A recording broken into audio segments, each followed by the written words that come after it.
So I want to thank Gwen Fisher for inviting me. I haven't come to a mathematics conference or a puzzling conference before, but it's really lovely to be here.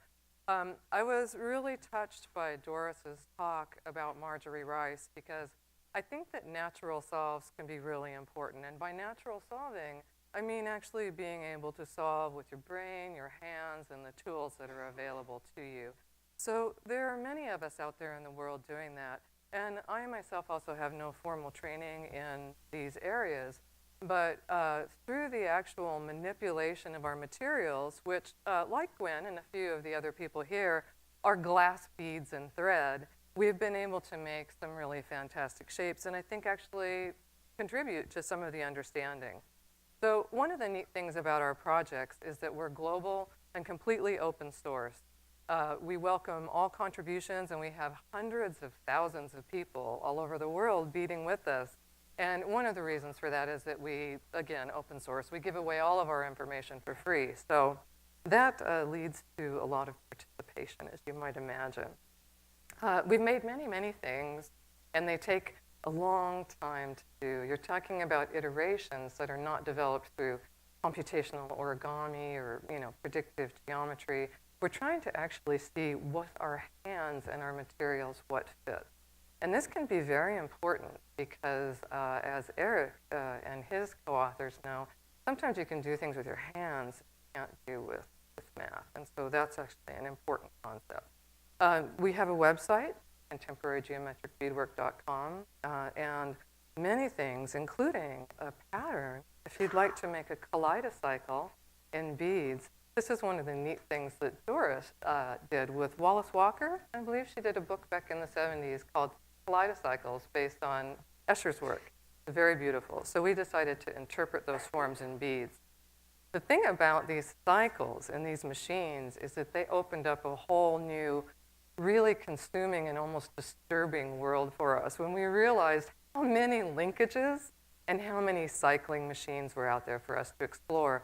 Again, it became computationally overwhelming, and we went again to solving with our hands. What works in our geometry? We're limited somewhat in our modeling by the size of our beads. They're only made in certain sizes, and that's what we get, and we can arrange them in a certain number of ways. Gwen Fisher will show you some of her tessellation later in beads, and they're beautiful. So these cycles really opened a world for us. And we've fallen through the machines a good way, but there's still much to do. Hypars are what fascinate us more than anything else. And I'm not sure that there's really anything else to look at. It seems to me that I can describe all of the structures of the universe using some collection of hyperbolic planes and paraboloids. And I again, wonder if there's really actually anything else to study. When I met Eric and Marty in 2016, I had wandered over to MIT looking for answers about energetic forms. And energetic forms versus static forms, things that just lay there or don't have, much liveliness to them.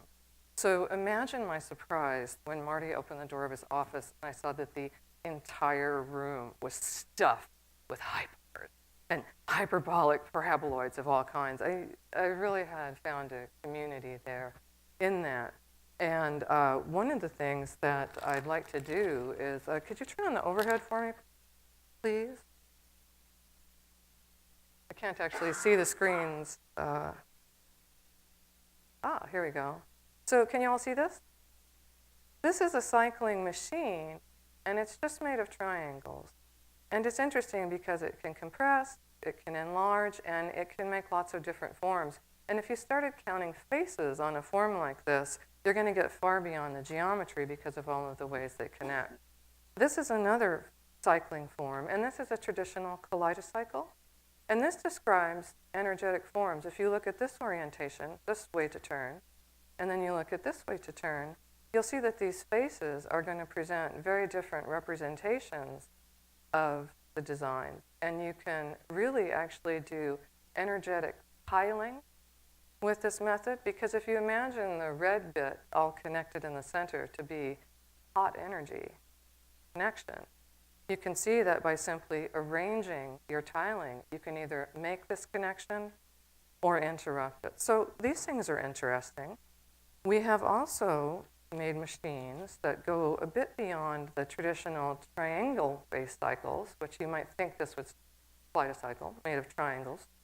But you can see that if we do things like including hyperbolic forms, we're going to rapidly get into a region where we're seeing things that don't correspond to triangles alone. So inserting hypars into things has been very telling. This right here is actually just a simple triangle that has had hyperbolic forms inserted into it. And you can see how something that might appear to be flat in the world, or just a piece of a skin on a ship or a plane, might suddenly open, breathing, self-organizing hyperbolic chambers and begin to fly through the water, across the room, or into space. So these forms are all available to play with, and if you'd like to have some fun with the traditional hypar forms, we can show you how to fold them out of paper, right? And this is actually really fun. One of the things I've learned about paper is when you fold it into a form like this, it really doesn't matter what you do with it. Later on, this will be a hypar again, because it never forgets, and it never seems to lose its energy potential. So you can see how we rapidly wandered into a study of energetic forms that has, quite honestly, led to as much trouble as thrill. I even am proud to say that last year things went so far that I was investigated by the Department of Defense as a spy.